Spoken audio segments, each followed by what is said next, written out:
دې دوران کې د دې سفر په دوران کې یو واقعه پیش راغلی و، دا هم په ذهن کې وساتو چې ابراهیم علیه السلام چې دا کم هجرت وکړو، نو د هجرت په دوران کې د ابراهیم علیه السلام سره ابراهیم علیه السلام په خپل باندې او دا کور والا بیبي سارا دا د ابراهیم علیه السلام ملګری و په سفر کې، او لوط علیه السلام کم چې د ابراهیم علیه السلام وراره دی وسره هم او د بیبي هم و، نو دې کسانو هجرت وفرمایو. کله چې دا هجرت وکړو نو د دې هجرت په دوران کې کله چې مصر دتله نو په لاره باندې یو بادشاہ ظالمو، نو دغه ظالم بادشاہ به داسې کوله چې کم خلک به په د بادشاهۍ کې د په دې لاره باندې تېرېده، د په دې حدودو کې به تېرېده، نو دې بادشاہ به چې زنانه به ورسره وي نو هغه به یې ایسارولې. د ابراهیم علیه السلام او د بیبي سارا سفرو، نو دا ستاسو په ذهن کې د حوا بیبي د نسل انسانی ابتدا چې د کومې زنانه نشوي ده د آدم علیه السلام کور والا او زمونږ ستاسو د ټولو ابی بیبي حوا، دا الله رب العزت په پوره کائنات کې د ټولو نه ښایسته پیدا کړې وه.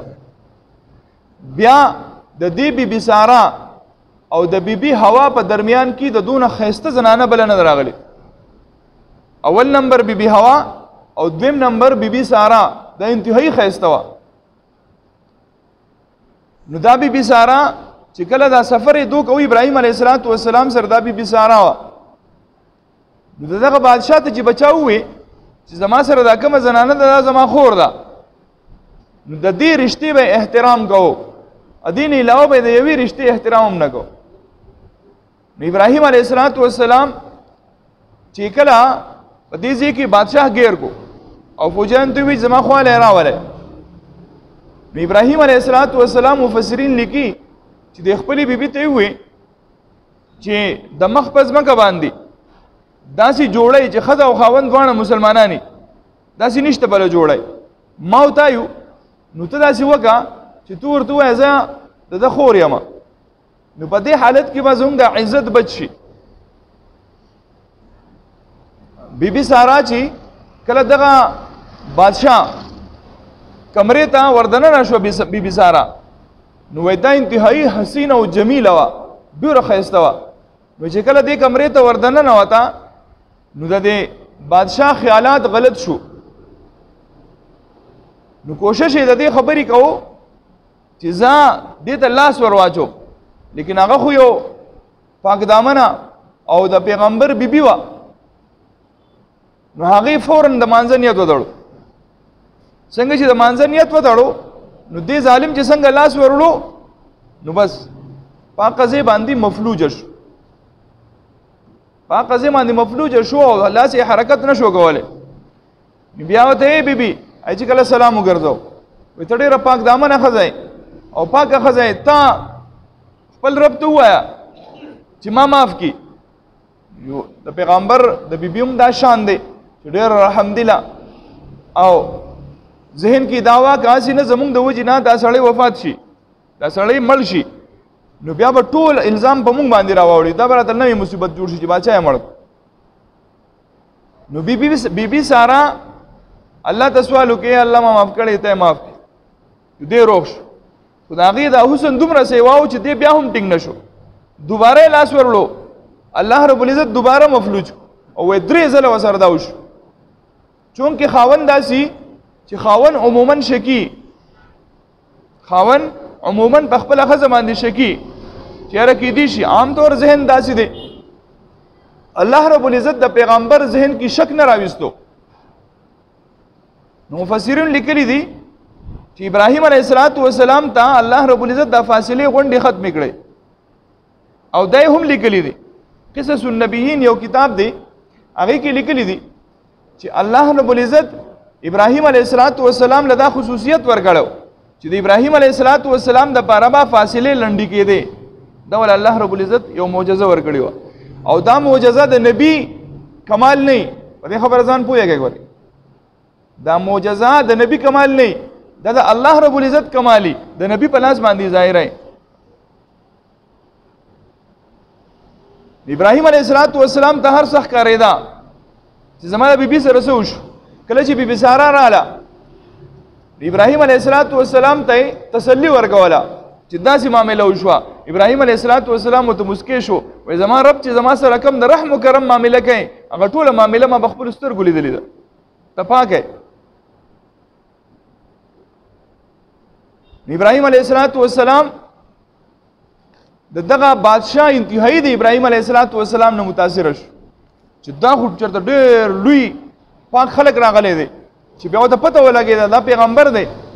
نو په هدیې په طور باندې د بیبي ساره سره چې دا کم زیاتې وشو نو د هغې د کفارې دپاره یوه وینځه یې وله ورکړه، یو خادمه یې وله ورکړه. د هغې خادمې نوم و بیبي هاجره.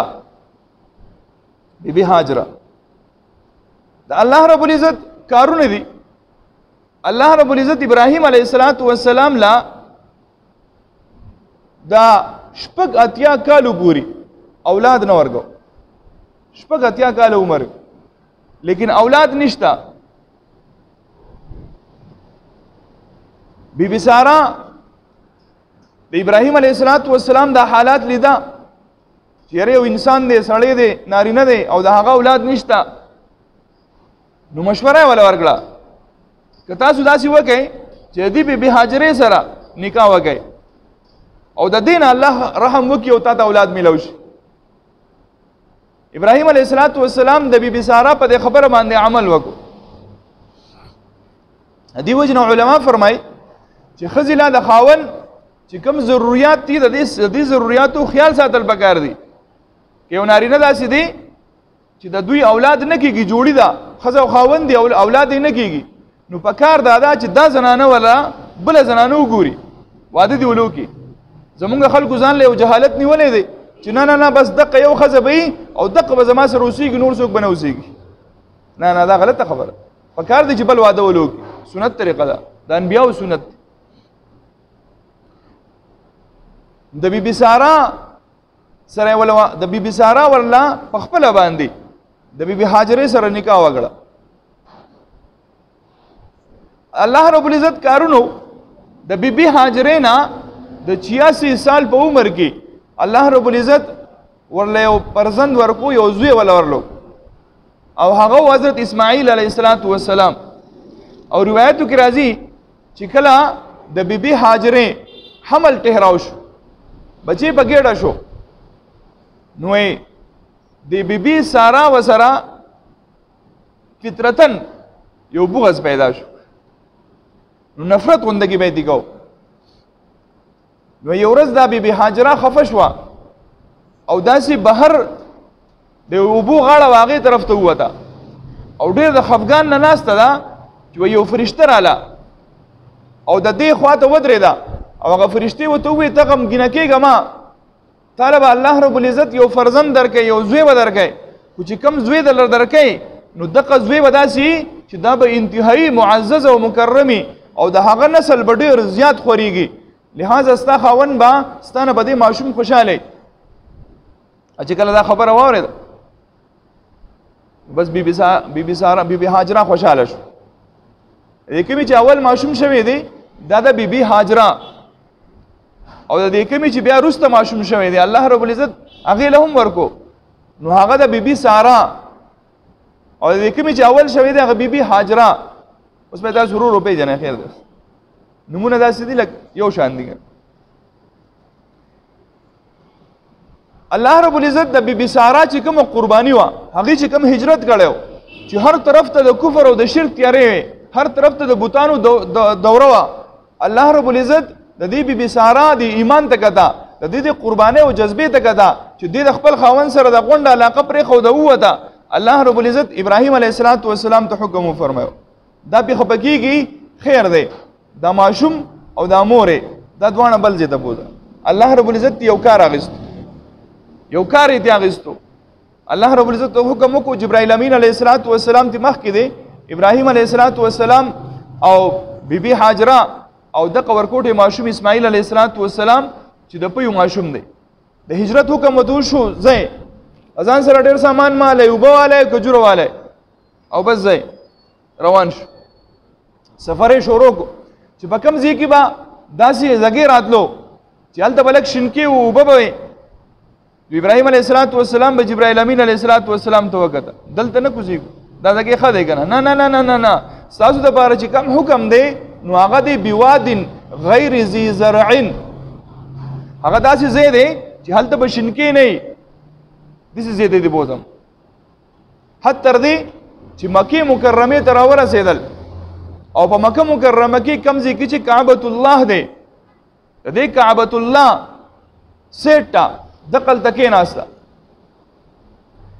اوس ابراهیم علیه السلام حکم ورته دا دی چې د دې بیبي سره او د دې ماشوم سره به ته خبرې نه کې، د دوی سره به خبرې نه کې. په کومه سورلۍ تلې، د دې سورلۍ نه به ورسره کوزېږې نه واپس به ترې راځې، ټیم به ورسره نه ایسارې، واپس راځه. د دې بیبي سارا خواله به ځان نه رسې. ابراهیم علیه السلام دقلته دو پاتې کړه چې کله را روان شو نو دې بیبي هاجره پسې ورمنډه کړه، ماشوم یې کېښود. وی چېرته ځې سړیا، ته خو زما نه لاړې، دا مونږ چاته پرېږدې، دا خو ډېر ناشنا ځای دی، نه څوک شته، انسان درک نه لګي، ځناور درک نه لګي، د بوټي درک نه لګي، هېڅ نشته، چېرته روانې؟ ابراهیم علیه السلام په لاس باندې داسې کړه، روان شو. هغې بیا ورمنډه کړه، وی ته مونږ چاته پرېږدې، څه وجه ده، ته مونږ ولې پرېږدې؟ پوه شوه، سوال د سوال انداز یې بدل کو. وی تا ته د الله طرفه دا حکم دی، پوه شو، الله پیغمبر دی، نبی دی، یقینا په دې کې بس حکمت دی.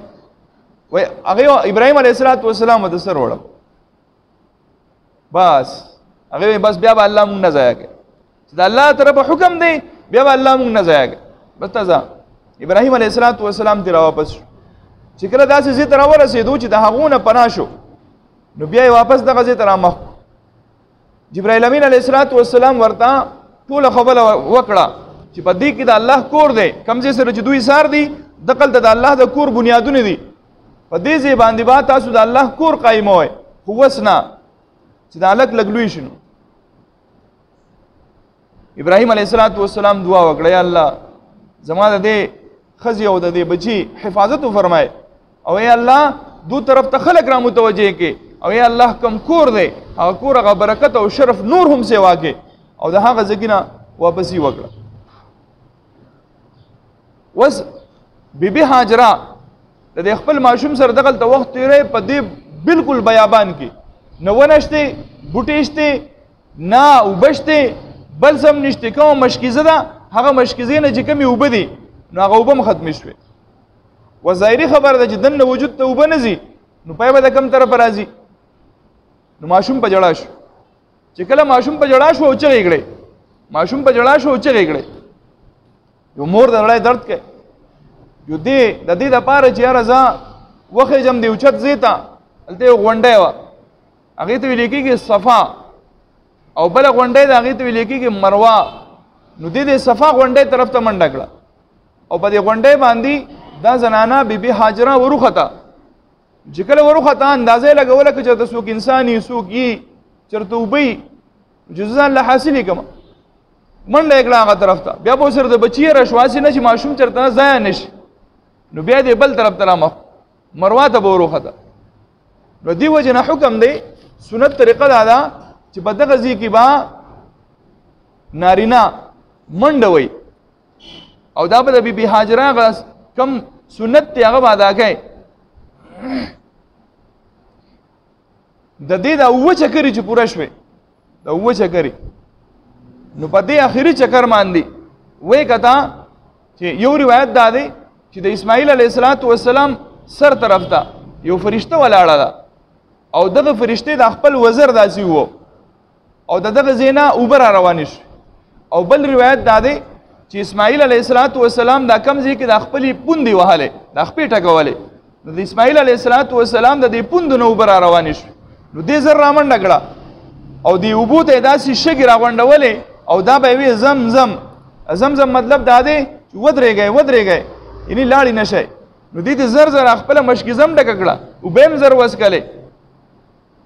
او نبی علیه السلام وفرمایل الله دې په مور ابا بی بی حاجره باندې رحم وکي که چیرې دی اوبو ته دا زمزم نه وی ویلې نو دا په غونډه دنیا کې خورې شوی ډېرې برکتي اوبه دي ډېرې عجیبه برکتي اوبه دي چې په څه نیت باندې دې وس کړی الله رب العزت به دې هغه مراد پوره کوي شفا ده بګې ډېر عجیبه برکتي اوبه دي انسان یې په سکو باندې نه مړېږي یو کمال پکې دی چې منافق سړی نشي څکې په منافق سړي باندې درنې لګي او چې کم سړی څونه ایمان والی دومره ډېر څکي الله دې موږ ټول ته را نصیب